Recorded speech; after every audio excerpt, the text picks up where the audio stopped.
نحمده ونصلي ونسلم على رسوله الكريم اما بعد اعوذ باللہ من الشیطان الرجیم بسم اللہ الرحمن الرحیم قل ان کنتم تحبون اللہ فاتبعونی یحببکم اللہ صدق اللہ العظیم وصدق رسولہ النبی الکریم الامین ونحن على ذلك لمن الشاہدین والشاکرین والحمد للہ رب العالمین ان اللہ وملائکتہ یصلون علی النبی یا ایہا الذین آمنوا صلوا علیہ وسلموا تسلیما الصلاة والسلام علیک یا سیدی یا رسول اللہ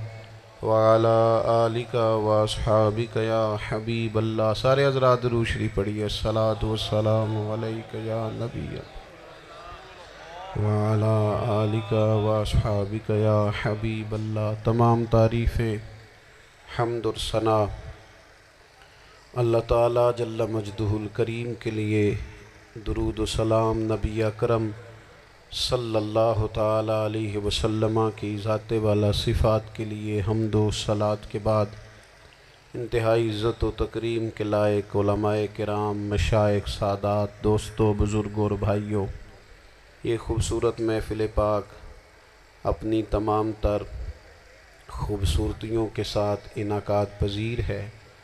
اللہ تبارک و تعالی شاہ صاحب کو، ان کے معاونین کو بہترین جزا عطا فرمائے۔ میں کچھ زیادہ لمبے سفر سے لوٹا ہوں اور میری طبیعت بھی کچھ دنوں سے علیل ہے، لیکن یہ محبت کا معاملہ تھا، زیادہ لمبی چوڑی بات تو نہیں کر سکوں گا، حاضری کے لیے حاضر ہوا ہوں۔ سب سے پہلے تو یہ عرض کروں گا، جہاں دوست زیادہ ہوتے ہیں وہاں رائے بھی زیادہ ہوتی ہے۔ تو یہ ہوتا ہے کہ بعض اوقات مجھے تو بعض محافل میں یہ بھی سمجھ نہیں آتی کہ بیسیکلی کمانڈر ان چیف ہے کون، بات کس کی ماننی۔ تو وہ زیادہ مختلف رائے ہونے کی وجہ سے بعض اوقات، لیکن یہ محبت کی بات ہی ہے، پیار کی بات۔ چیزوں کو اپنے دل پر نہ سوار کیا کریں۔ جن لوگوں کی منزل ہوتی ہے نا کوئی،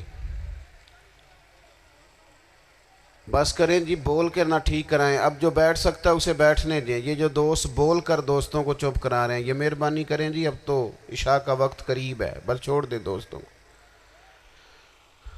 عزیز دوستو، جن لوگوں کی منزل ہوتی ہے نا، جو لوگ طے کر لیتے ہیں ہم نے کہیں پہنچنا ہے، تو پھر سفر جب کرتے ہیں نا، ہم طے کرتے ہیں کہ آج مجھے فیصل آباد، لاہور کسی جگہ جانا ہے، تو پھر رستے میں یہ تھوڑی دیکھا جاتا ہے کہ سپیڈ بریکر کتنے آئے، یہ تھوڑی دیکھیں گے کہ راہ کے اندر چنگچی رکشے، گاڑیاں اور باقی چیزیں کتنی آئیں۔ سفر کا تعین کریں اور سفر شروع کرتے رہیں۔ بس میلاد کی محافل میں اور خوبصورت جگہوں میں کوئی تلخی والا بعض اوقات کام ہو بھی جائے تو تلخ ہونا نہیں، لینا مزہ ہی ہے۔ سمجھ میں آئی بات؟ اللہ تعالیٰ آپ کو خوش رکھے، اس کا بھی لطف ہی حاصل کرنا ہے اللہ کے فضل سے۔ دنیا میں پریشان وہ بندہ ہوتا ہے جو ذہنی طور پر، نفسیاتی طور پر الجھ جاتا ہے۔ آپ نے الجھنا نہیں، محبت سے بیٹھنا ہے۔ چند ایک باتیں عرض کرنی ہیں، اس بات میں کوئی شک نہیں، ایک ذرا کم کر دینی، اس میں کوئی شک نہیں کہ ایمان نام ہے حضور کی محبت کا۔ محبت مصطفیٰ کریم صلی اللہ تعالیٰ علیہ وسلم ایمان کی جان ہے، اور یہ دین اسلام کا بہت بڑا انعام ہے کہ وہ کہتا ہے کہ حضور سے پیار کرو۔ اس لیے کہ جب نبی پاک سے محبت ہو جاتی ہے تو زندگی ویسے ہی آسان ہو جاتی ہے۔ اے عشق تیرے صدقے جلنے سے چھٹے سستے، جو آگ بجھا دے گی اب وہ آگ لگائی ہے۔ کیا ہوتا ہے کہ انسان کے لیے زندگی آسان ہو جاتی ہے۔ میں نے عرض کیا تھا کہ پتہ ہی نہیں چلتا کمانڈر ان چیف کون ہے۔ اللہ آپ کو سلامت. ٹھیک ہو گیا جی, اب آنے دیں دوستوں کو. بیٹھ جائیں جی, آپ لوگ آگے نہ ہو پیارے بیٹے, بیٹھ جاؤ جہاں جگہ. نہیں آپ اس طرح بھاگے دوڑے تو نانا, محفل میں آئیں, اس کا ادب کا خیال کریں. آپ تشریف رکھیں, بس بیٹھ جائیں جہاں جگہ مل رہی ہے. جو دوڑ کے آ رہے ہیں یہ اطمینان سے آئیں گے تو باوقار لگیں گے. اللہ آپ کو سلامت رکھے, برکت دے. ماشاءاللہ, اللہ تعالیٰ آپ کو برکات دے. اوہو, یہ اتنا مجمع کنٹرول نہیں ہوتا, کوئی بات نہیں, وہ انجی ہوتا ہے ہر روز. نعرہ تکبیر, نعرہ تکبیر, نعرہ رسالت, نعرہ رسالت. بس جی بیٹھ جائیں, اب تشریف رکھ, جلدی سے بیٹھ جائیں جی. آپ جو کھڑے ہیں یہ غلط کر رہے ہیں, 1 سیکنڈ سے پہلے بیٹھ جائیں. فٹافٹ فٹافٹ, فیصلہ کرنے میں اتنی دیر. لو جی ماشاءاللہ ٹھیک ہو گیا. اب آپ توجہ, بولے نہیں جی, اب بولنا سوء ادب ہے, بولے نہیں, بڑی مہربانی, اطمینان سے بات سنیں. نبی پاک علیہ السلام کی جو محبت ہے نا, وہ انسان کے لیے زندگی کو آسان کر دیتی ہے. حضور سے پیار ہوتا ہے نا تو بندہ نفرت کرنی ویسے ہی چھوڑ دیتا ہے. حضور سے پیار کرتا ہے, ہرس ہوس لالچ ویسے ہی نکل جاتا ہے. جب حضور سے محبت ہو جاتی ہے, نماز پڑھنا, درگزر کرنا, درود شریف پڑھنا, قرآن پاک پڑھنا, دین کی خدمت کرنا, حتیٰ کہ جان دینا بھی آسان ہو جاتا ہے. نبی پاک علیہ السلام کی محبت انسان کو کبھی بھی پریشان نہیں ہونے دیتی, الجھنے نہیں دیتی, تازہ دم رکھتا ہے حضور کا پیار. شرط یہ ہے کہ محبت صحیح ہو, اصلی ہو, باطن میں ہو. یہ آپ کے ذہن کے اندر کبھی بھی کسی بدبو کو نہیں آنے دے گی, طبیعت کو تازہ دم رکھے گی, سکون میں رہیں گی. لیکن نبی پاک علیہ السلام کی محبت کے کچھ تقاضے ہیں, ان تقاضوں کو سمجھنا پڑے گا. بالخصوص امت اس وقت جس جگہ پہ کھڑی ہے, آپ دیکھیں کہ اتنی بربریت اور اس جیتے جاگتے دیکھتے ماحول میں کہ جس میں ہر چیز کیمرے کی آنکھ دیکھ رہی ہے, اس میں اس قدر زیادہ اسرائیل کی جارحیت. اس کے جواب میں 2-3 تازیانے ہیں وہ سمجھنے والے. ایک ہے کہ میں کوئی جذباتی بات کروں گا, آپ اس کی تائید کر دیں گے. ایک ہے کہ پہلوؤں پر غور کرنے کا وقت ہے کہ اتنے کٹھن ماحول میں بھی اگر مسلم امہ کے لیڈر بیدار نہیں ہو رہے تو آپ کو پس منظر سمجھنا پڑے گا کہ ہم نے نبی پاک کی محبت کے تقاضوں کو نہیں سمجھا. حضور سے محبت ہے نا تو پھر نبی پاک کو تو سادہ طرز زندگی پسند ہے, حضور کو تو پسند نہیں ہے. اللہ کے محبوب نے تو دعا مانگ کے فقیری لی اللہ تعالیٰ سے. آپ کو پتہ ہے جب بندہ بہت زیادہ آسانیوں میں چلا جاتا ہے, بہت زیادہ اس کے پاس سہولیات ہو جاتی ہے, اس کا مرنے کو دل نہیں کرتا. خود نبی پاک علیہ السلام نے فرمایا قیامت کے قریب کافر تم پر جھپٹیں گے جس طرح بھوکے لوگ کھانے پر جھپٹتے ہیں. حضور کیوں, ہم تھوڑے ہوں گے؟ فرمایا نہیں, تمہیں دنیا سے محبت ہو جائے گی اور موت تمہیں بری لگے گی. اتنے بڑے بڑے بنگلے, عالی شان محلات, کس کا چھوڑ کے مرنے کو جی چاہتا ہے معاذ اللہ. نبی پاک کی محبت کا تقاضا سمجھو. ایسا نہیں کہ وہاں دولت آئی نہیں. حضور تو فرماتے ہیں کہ اللہ نے خزانوں کی کنجیاں میرے ہاتھ میں رکھ دی ہیں, لیکن میں نے عرض کیا مالک ایک وقت روٹی دینا اور ایک وقت کا فاقہ دینا. کنجیاں خزانوں کی اللہ نے دی. جب تک آپ اپنا طرز زندگی, یہ جو بہت دنیا کا پیار ہے نا, بہت زیادہ مرنے کی ہرس, یہ بہت زیادہ جینے کی ہرس, تو اللہ تعالیٰ نے قرآن پاک میں یہودیوں کا طریقہ بیان کیا کہ وہ کبھی مرنے کی تمنا نہیں کریں گے کیونکہ جینے کی ہرس رکھتے ہیں. نبی پاک علیہ السلام کے غلاموں, طرز زندگی جب تک سادہ نہیں ہوتا اور جب تک یہ دنیا کے جھمیلوں سے کسی کو دولت دے کر پیچھے کر دیا جاتا ہے, کسی کو عہدہ دے کر چپ کرا دیا جاتا ہے, کسی کو اقتدار دے کر چپ کرا دیا جاتا ہے, رسول اللہ صلی اللہ علیہ وسلم کے سچے غلام ان ایک بات کی سمجھ آ گئی تھی کہ ہمیں ہمارے رب نے کہا ہے قل ان کنتم تحبون اللہ فاتبعونی یحببکم اللہ.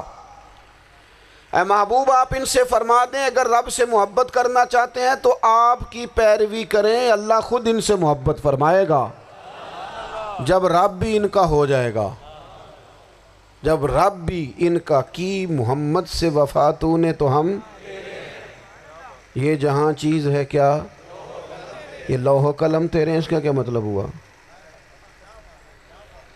لوح و قلم، قلم لکھتی ہے نا تقدیریں، مقدر فیصلے، تو لوح و قلم تیرے ہیں، اس کا مطلب یہ ہے کہ پھر رب کریم تیرے اوپر فضل کرے گا، اور وہ جن فیصلوں کی امت کو دیانت سے چاہت ہے اللہ اپنے فضل سے وہ فیصلے فرمائے گا۔ جب تک زندگی حضور کی غلامی کی طرف نہیں جاتی وہ اللہ تعالیٰ کی تائید نہیں پاتی۔ حضرت عبداللہ ابن حذافہ رضی اللہ تعالیٰ عنہ کو رومیوں نے قید کر لیا تھا، اور جب رومی آپ کو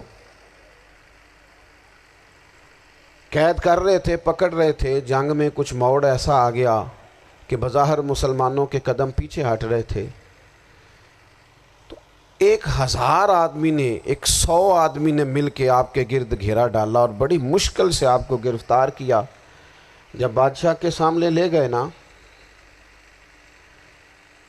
تو بادشاہ سے اس کا سپہ سالار کہنے لگا کہ بندہ ضائع کرنے والا نہیں، یہ بات سمجھیں آپ، ہماری طبیعت کے مطابق جو بندہ پورا نہیں اترتا ہم ضائع کر دیتے ہیں، حالانکہ اگر آپ کو مخالف صف میں بندہ کام کا نظر آئے تو آپ غور فرمائیں کہ یہ ہمارے قافلہ محبت میں کیسے شامل ہو سکتا ہے، اس کے لیے جد و جہد کریں تاکہ اس سے کام لیا جا سکے۔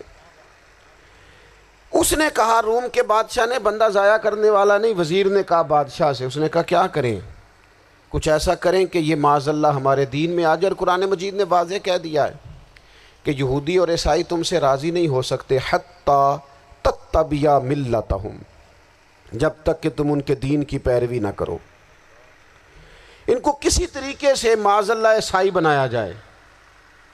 تو بادشاہ کہنے لگا 2-3 چیزیں ہیں جس سے کوئی بندہ بھی خریدا جا سکتا ہے، کر لیتے ہیں بات۔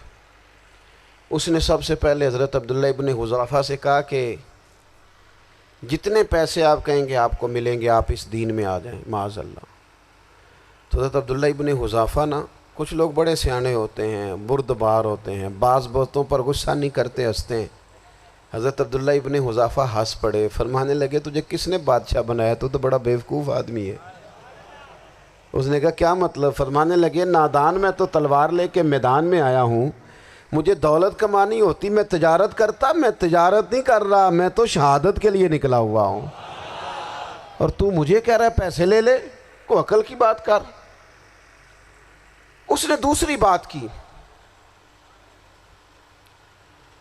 اس نے کہا کہ میں بادشاہ ہوں، میرے نیچے جتنے بھی عہدے ہیں، وزیر، مشیر، وزیر خزانہ، جو آپ عہدہ کہیں گے آپ کو دے دیا جائے گا، آپ اس طرف آ جائیں۔ تو حضرت عبداللہ ابن حذافہ کہنے لگے پھر کہتا ہوں تو بڑا نادان ہے۔ فرمانے لگے میں حضور کا صحابی ہوں، اور صحابی ہونے سے بڑا عہدہ دنیا میں ہے ہی کوئی نہیں۔ صحابہ وہ صحابہ جن کی ہر صبح عید ہوتی تھی، خدا کا قرب حاصل تھا، نبی کی دید ہوتی تھی۔ کہا تو مجھے لالچ دے رہا ہے۔ اب انہوں نے ایک نئی چال چلی۔ وزیر کہنے لگا کہ میں ایک اور طرح سے معاذ اللہ کوشش کرتا ہوں پگھلا دینے کی۔ آپ اندر کمرے میں قید تھے تو وہاں ایک خاتون کو بنا سنوار کر بھیج دیا گیا۔ دوستو یاد رکھنا، تگڑا اور مضبوط جوان پتہ کون ہوتا ہے؟ جس کی نظریں پوری طرح اس کے کنٹرول میں ہوں، یہ علامت جوانی ہے۔ جس آدمی کا پوری طرح، 2 لوگ دنیا میں کبھی کوئی کارنامہ سر انجام نہیں دے سکتے، ایک جو حرام کھاتا ہو، ایک جس کی نظر ناپاک ہو۔ محمد بن قاسم جب یہاں آئے تھے نا تو ایک دن بڑے پریشان تھے، تو ایک بزرگ کہنے لگے آپ کیوں پریشان ہیں؟ کہنے لگے راجہ دہر سے مقابلہ ہے، اور ہماری فوج تو سندھ کے رستے بھی نہیں جانتی، زبان بھی نہیں جانتی، لڑیں گے کیسے؟ 2-4 دن کے بعد ان بزرگوں کی دوبارہ محمد بن قاسم سے ملاقات ہوئی تو بڑے خوش تھے۔ کہا اب آپ کیوں خوش ہیں؟ کہنے لگے وہ میرا مقابلہ نہیں کر سکتا، میں نے تحقیق کر لی ہے۔ کہا کیوں؟ کہنے لگے نظر کا گندہ ہے، اور جو نظر کے گندے ہوتے ہیں وہ میدانوں میں ٹھہرا نہیں کرتے۔ میدان کے لیے نکلنے کے لیے پاک جوانی کی ضرورت ہوتی، تطہیر مزاج ہونا ضروری ہوتا ہے، پاکیزہ افکار اور سچی اور سچی ستھری سوچوں کا ہونا ضروری ہوتا ہے۔ اس لیے فرمایا کہ میرا مقابلہ نہیں کر سکتا۔ حضرت عبداللہ ابن حذافہ کمرے میں تھے تو وزیر کی بیٹی اندر سجی سنوری پہنچ گئی۔ جیسے ہی آپ نے اس کفر کی چال کو دیکھا تو تیمم کر کے نفل شروع کیے۔ وہ ساری رات بیٹھی رہی، رب کا بندہ ساری رات عبادت کرتا رہا۔ عبادت بڑا سہارا ہے، مصلی بڑا سہارا ہے اللہ کے بندوں۔ صبح دروازہ کھولا، وزیر نے اپنی بچی سے پوچھنا چاہتا تھا رزلٹ کیا نکلا، تو وہ کہنے لگی پیچھے ہٹ جا، اب تیرا میرا تعلق کوئی نہیں، میں نے نبی پاک کا کلمہ پڑھ لیا۔ اس نے کہا میں نے بھی زمانہ دیکھا ہے، پر یہ کیا لوگ ہیں، کستوری کے بنے ہوئے، سندل سے دھلے ہوئے، کہ میں ساری رات کمرے میں رہی اور 100 اور 1000 آدمی جس جوان کا مقابلہ نہ کر سکے، اتنا طاقتور جوان کمرے میں رہا اور اسے نظر اٹھا کے نہ دیکھا۔ او کچا رنگ للاری والا جڑا چڑھدا تے لیندا رہندا ہے، اے عشق تیرے دا رنگ محمد چڑھیا پھر نہیں لیندا۔ میں کہا ایک دفعہ نظر اٹھا کے نہیں دیکھا، کمال ہو گئی۔ اتنے بڑے لوگ، اتنی بڑی سعادت مندی، فیروز بختی، معاملہ فہمی، حد ہو گئی۔ اللہ اکبر۔ دوستو، بادشاہ جب پوری طرح ہار گیا نا، اس نے کہا مار دو۔ تیل گرم کیا ایک کڑاہی میں، اور جب آپ کو اس میں ڈالنے لگے تو آپ کی آنکھوں میں آنسو آ گئے۔ بادشاہ کا خیال ہوا شاید نرم ہو گئے ہیں، کہنے لگا روئے کیوں؟ فرمانے لگے سوچتا ہوں جان ہی ایک ہے، کتنا مزہ ہے اس کی راہ میں جان دینے کا، کتنی لذت ہے اس کے نام پر مرنے میں، کتنا لطف ہے۔ جے تو چڑھیا اتے دار بھی نہیں، تے جے تو وکیا عشق بازار بھی نہیں، تے ایڈا سستا سودا پیار بھی نہیں، تے ایڈا سستا لبدا یار بھی نہیں۔ کئی جنگل گانے پیندے نہیں، کئی دوزخ لنگنے پیندے نہیں، جے وہ اس ملوں بھی مل جاوے، ایدوں سستا ہور بپار بھی نہیں۔ تے کچھ سمجھ نہ آوے لوکانوں وہ کادے نال شہید کرے، ڈٹھی یار دے ہاتھ تلوار بھی نہیں، پر او دا خالی جاندہ وار بھی نہیں۔ کہنے لگے ایک جان ہے نا، تو دل کرتا ہے ہزاروں ہوتی تو ایک ایک کر کے محبوب کے نام پہ قربان کرتا، جب میرے پاس ہے ہی ایک، کروں کیا؟ حضرت عبداللہ ابن حذافہ رضی اللہ تعالیٰ عنہ جب روئے اور بادشاہ نے یہ بات سنی تو بادشاہ اٹھ کے کھڑا ہو گیا، سارے وزیروں مشیروں کو کہنے لگا تم نے کہا تھا نا بندہ ضائع کرنے والا نہیں، یہ بھی ضائع کرنے والا نہیں۔ کہنے لگا میرا ماتھا چومو، تم جیسے لوگوں کو قتل نہیں کرنا چاہیے، آزاد کرنا چاہیے۔ عزیز، اپنی زندگی سے نا یہ بہت زیادہ ہرس، ہوس، طمع، اور یہ کسی بات کی بھی ہو، ہرس صرف پیسوں کی نہیں ہوتی ہے، شہرت کی بھی ہوتی ہے، یہ بیماری انسان کو اقتدار کی بھی ہوتی ہے، تعریف کی بھی بیماری ہوتی ہے، یہ سارے نقص ہوتے ہیں لوگوں کو، اور معاذ اللہ بعض جبوں کبوں کے اندر بھی ہوتے ہیں، وہاں بھی پنپتے ہیں۔ اپنی زندگی جب تک اس سادگی میں نہیں لاؤ گے جو رسول پاک نے عطا فرمائی ہے، جب لوگ آسانیوں میں پوری طرح الجھ گئے تو پھر وہ دور ہوئے اور کفر چڑھ گیا۔ دوسری بات، اللہ کے محبوب صلی اللہ تعالیٰ علیہ وسلم کی محبت ہم سے تقاضا کرتی ہے کہ ہم اس مشن کے لیے کام کریں جس مشن کے لیے رسول پاک نے کام فرمایا ہے۔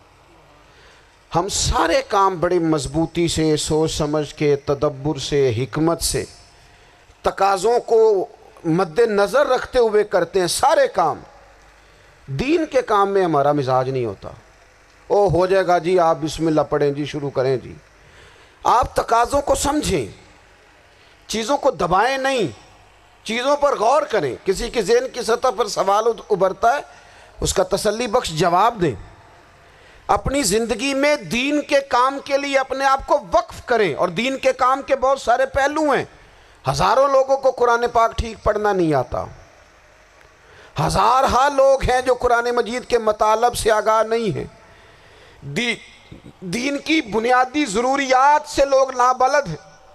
میں آپ کو کس طرح یہ بات سمجھاؤں کہ ہزاروں کی تعداد میں طلاقیں اس لیے ہوتی ہیں کہ مردوں کو طلاق کے مسئلے نہیں آتے. انہیں پتہ نہیں ہے کہ مجھے حقوق زوجین کے معاملے میں کیسے چلنا ہے. ڈھیر سارے گھروں میں تباہی اس لیے ہے کہ تربیت اولاد کا دینی منہج ہمیں نہیں پتہ. اپنا حصہ ملائیں دین کے کام میں. ایک آدمی کو اگر تو نمازی کرنے میں کامیاب ہو گیا تیری زندگی بدل گئی. وہ دین بیزار لوگ جو ہمارے بیچ بیٹھ کے ہماری نوجوان نسل کو پگڑی اور داڑھی کا نام لے کے بنیادی طور پر دین سے دور کرتے ہیں، ایسے نوجوانوں کو دین کا پیغام محبت دے کر دین کے قریب کرنا ہماری ڈیوٹیوں کا حصہ ہے. ہمیں ذمہ داری کا احساس کرنا پڑے گا. ہمیں یہ خاص قدم اٹھانا پڑے گا، توجہ دینی پڑے گی. مساجد، مدارس، میں آپ سے عرض کروں اتنی ڈٹ کے مخالفت ہوتی ہے نا مدرسوں کی، اتنی ڈٹ کے. میں ادارہ چلاتا ہوں، اس کے چلانے میں جو مشکلات ہیں وہ تو ہم بتا نہیں سکتے آپ کو، اس لیے کہ میری قوم، میرا اس قوم سے تعلق ہے جو نعت خواں امیر کرنا چاہتی ہے، مدرسے نہیں. ہاں نقیب خطیب پیدا کرنا چاہتی ہے، شعر و شاعری کی زندگی کو پروان چڑھانا چاہتی ہے. فقط ہمارا ان لوگوں سے تعلق ہے جو لاکھوں کروڑوں روپیہ محافل پہ لگائیں گے. اور قاری صاحب بیچارے اگر مسجد کا کوئی ہونے والا کام کسی وقت بتا دیں گے تو وہ بڑی مشکل آ جائے گی ان کے لیے. یہ کیسے ہو سکتا ہے، آپ نے یہ ڈیوٹی بتا دی. مدارس اور جتنا اہم رول دین کو پھیلانے میں مدارس اسلامیہ کا ہے، اتنی زبردست. لوگوں کا خیال ہوتا ہے میری طرح کے لوگ شاید کام کرتے ہیں، ڈیوٹی کرتے ہیں. یہ 10-15 لوگ آپ کو نظر آتے ہیں جو آپ کو کہیں میڈیا پر یا ادھر ادھر ڈیوٹی کرتے. مخلص لوگ اپنی جگہ پہ وہ بھی بڑا ہی کام کر رہے ہیں، جو میڈیا پہ آ کے بھی اخلاص سے اور درد دل سے کو دین کی، ان کی بھی کسی بات کی حوصلہ شکنی نہیں. لیکن ہزارہا اساتذہ جو مدارس میں بیٹھ کے پڑھاتے ہیں، جنہوں نے وہ سارے لوگ تیار، آپ سمجھ نہیں سکتے کتنا بڑا کام. حفظ کا استاد جو ہوتا ہے نا اس کی ڈیوٹی 24 گھنٹے ہوتی ہے فجر سے پہلے، اور اس نے بچوں کو اٹھانا ہے. تنخواہ تو ہم انہیں دینا نہیں نہ چاہتے جی، تنخواہ نہیں دئی دی انہوں نے. ہم بھی مولوی امیر نہ ہو جانا. مولوی نو تے سوٹ بھی 27ویں والی رات دے ہے تاکہ کدھر سوان کے عید والے دن پا نہ لوے، چونکہ 27ویں تو بعد تے درزی پھڑتا ہی کوئی نہیں. کیوں حضرت ایسا ہی ہے نا، اس وقت تو نہیں نہ لیتا. تو ہم چاہتے ہیں مولوی ہماری مرضی کے ہماری طرح کا سوٹ نہ پہن لے. مدارس کی مضبوطی آپ یہ دیکھ لیں، یہ صلاح الدین ایوبی کا تعلق بھلا کس چیز سے تھا؟ غوث اعظم کے مدرسے سے. حضور غوث اعظم کے مریدوں کی جماعت اس کے ساتھ شامل تھی. کون لوگ تھے جنہوں نے مدارس سے فیض پایا؟ رازی اور غزالی، حضور غوث اعظم، خواجہ اجمیر، یہ سب لوگ مدارس کے لوگ ہیں. کمزوریاں ہیں، غلطیاں ہیں، بہت ساری چیزوں کی اصلاح کی ضرورت ہے، لیکن یہ دین کا بہت بڑا قلعہ ہوتا ہے مدرسہ. لیکن اس کی مخالفت کی جاتی ہے. مجھے بتائیے اگر مدرسوں میں کمزوریاں ہیں تو کالجوں یونیورسٹیوں میں نہیں ہیں؟ ہم نے کبھی مخالفت کیا بند کر دو سارے؟ لیکن لوگوں کا جب خیال آتا ہے، جب ہمارے ایک سابقہ وزیر صاحب تھے سر راہ، کسی دعوت میں میری ان سے ملاقات ہو گئی تو انہوں نے کہا مدرسوں کا کردار کیا ہے آج کے ماحول میں. میں نے انہیں کہا کہ مختلف کورسز آپ کراتے ہیں نا، تو اس کے لیے پھر مختلف ویکینسیز ہوتی ہیں. جہاں بچوں کو مدرسے کا کورس کرایا جاتا ہے تو استاد بننا ہوتا ہے، اس نے خطیب بننا ہوتا ہے، مسجد کی ڈیوٹی کرنی ہوتی ہے. میں نے کہا بالکل کوئی حکومت سرپرستی نہیں کرتی، لیکن اللہ کا فضل ہے. کبھی آپ نے کوئی مسجد سنی ہے جس میں جمعے والے دن مولوی نہ ملا ہو جمعہ پڑھانے کے لیے؟ کبھی آپ کو رمضان میں ایسی مسجد ملی ہے جس میں قرآن مجید سنانے کے لیے حافظ نہ ملا ہو؟ یہ ہو سکتا ہے کسی حافظ کو مسجد نہ ملے. تو مدارس کے ذمے جو کام تھا مدارس نے جم کے کیا ہے اور ڈٹ کے کیا اللہ کے فضل سے. اور مدارس کے لوگوں کو بھی کمزور نہیں پڑنا چاہیے. کبھی کسی وزیر، مشیر، مالدار کے روب میں نہیں آنا چاہیے، قطعاً نہیں. کیوں؟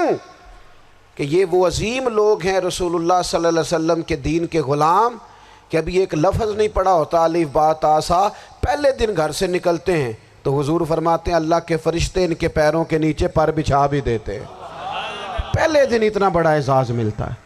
تو حضور کی محبت کا تقاضا ہے دین کا کوئی کام کیا جائے۔ ایک خاتون مسجد نبوی شریف میں جھاڑو دیتی تھی پر کوئی کام تو کرتی تھی نا، اور کس مسجد میں؟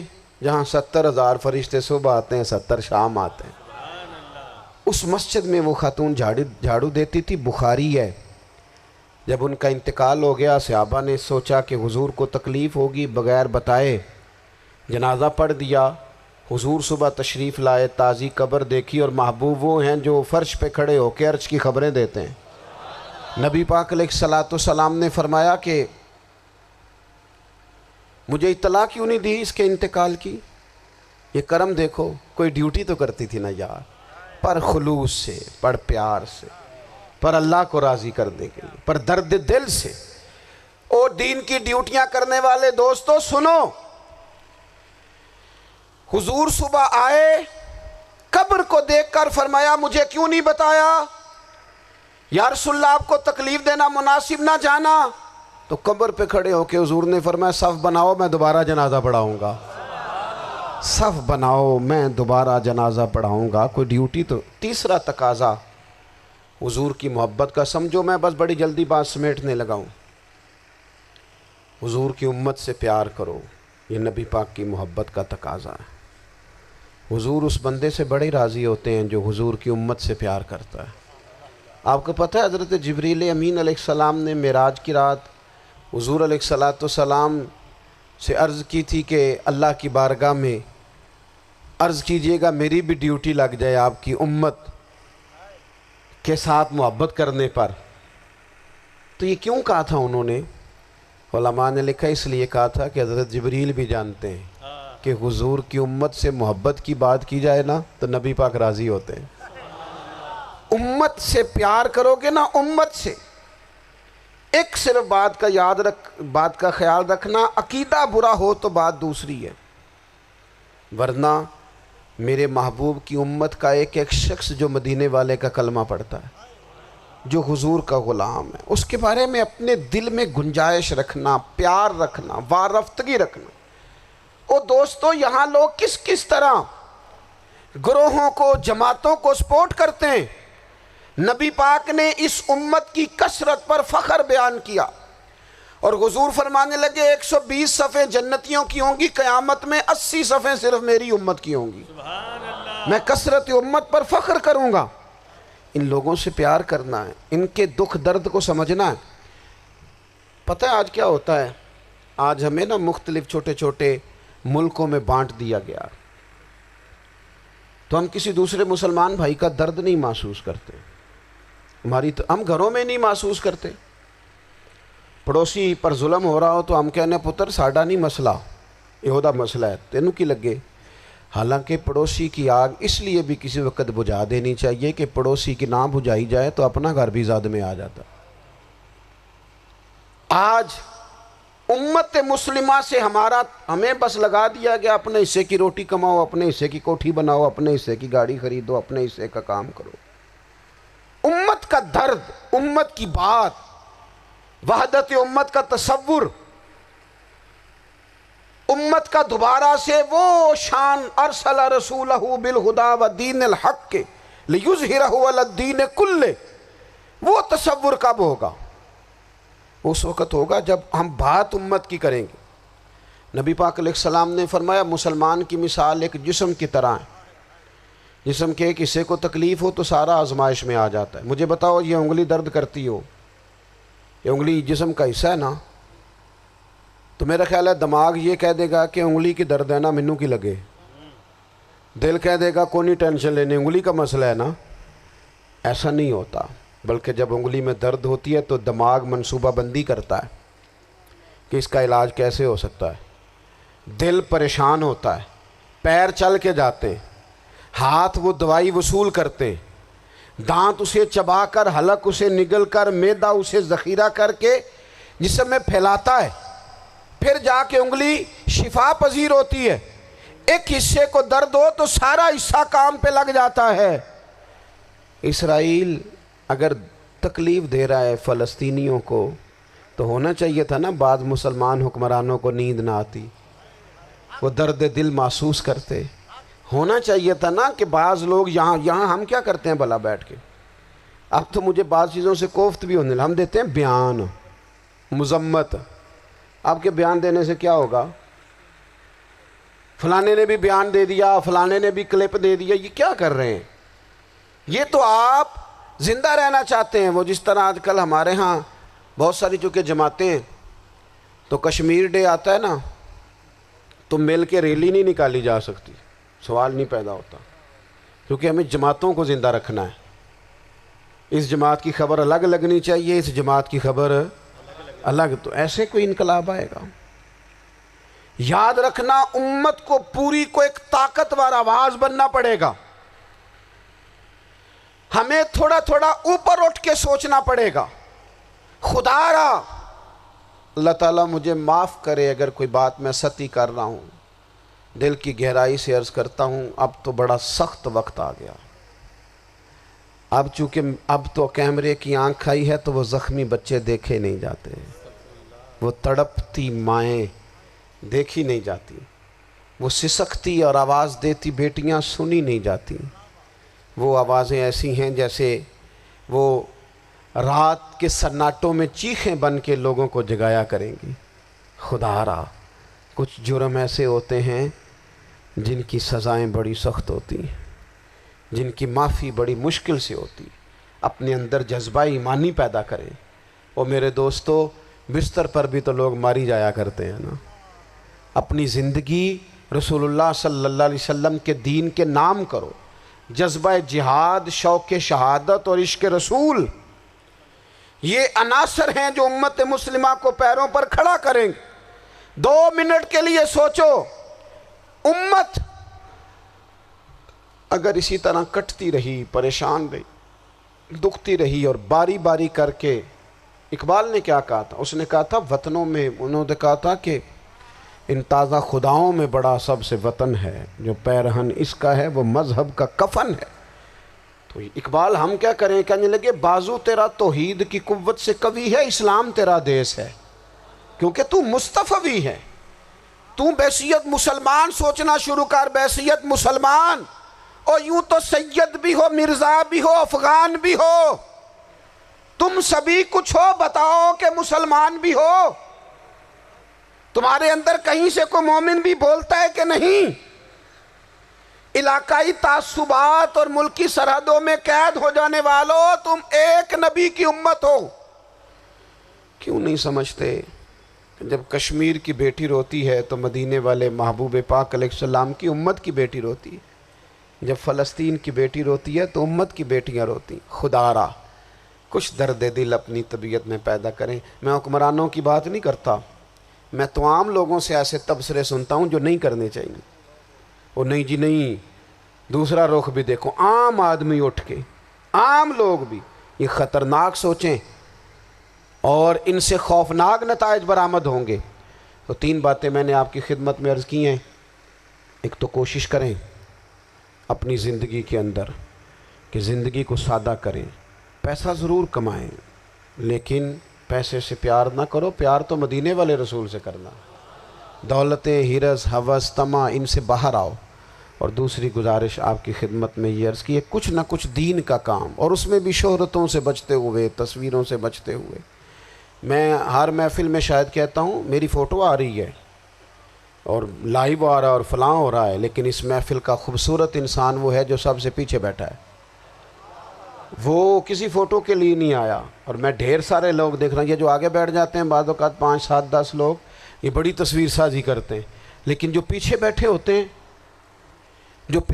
ہوتے ہیں ان کی کوئی فوٹو نہیں آتی۔ اور میں نے بہت سارے لوگوں کو دیکھا ہے کبھی موبائل کو ہاتھ بھی نہیں لگاتے، لیکن جن کے لیے آئے ہیں انہیں تو پتہ ہے نا کون کون آیا ہے۔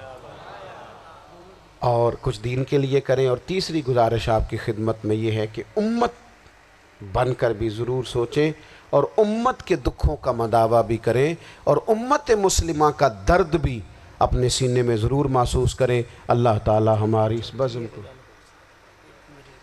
یہ ایک بات اور سن لیں جی، نبی پاک علیہ الصلاۃ والسلام نے ارشاد فرمایا، لائیں جی، حضور سید عالم علیہ الصلاۃ والسلام نے ارشاد فرمایا کہ جب تک بندہ اللہ کے بندوں کی مدد میں رہتا ہے نا، اللہ بھی اس کی مدد کرتا رہتا ہے۔ یعنی اگر آپ امت کے لیے سوچتے ہیں، کوئی امت کے لیے فکر پیدا کرتے ہیں، کچھ امت کی سوچیں لاتے ہیں، تو اللہ بھی مدد فرمائے گا۔ اور یہ بات اچھی طرح یاد رکھیں، جب بھی بندہ کوئی ایسا کام کرتا ہے نا جو خالص اللہ کی رضا کے لیے ہو، تو رب کی مدد ضرور آتی ہے۔ وَلَقَدْ نَصَرَكُمُ اللَّهُ بِبَدْرٍ وَأَنْتُمْ أَذِلَّةٌ، تو یہ کام کریں گے تو اللہ کی مدد بھی آئے گی۔ اللہ توفیق عطا فرمائے۔ وَمَا عَلَيْنَا إِلَّا الْبَلَاغُ۔ مصطفیٰ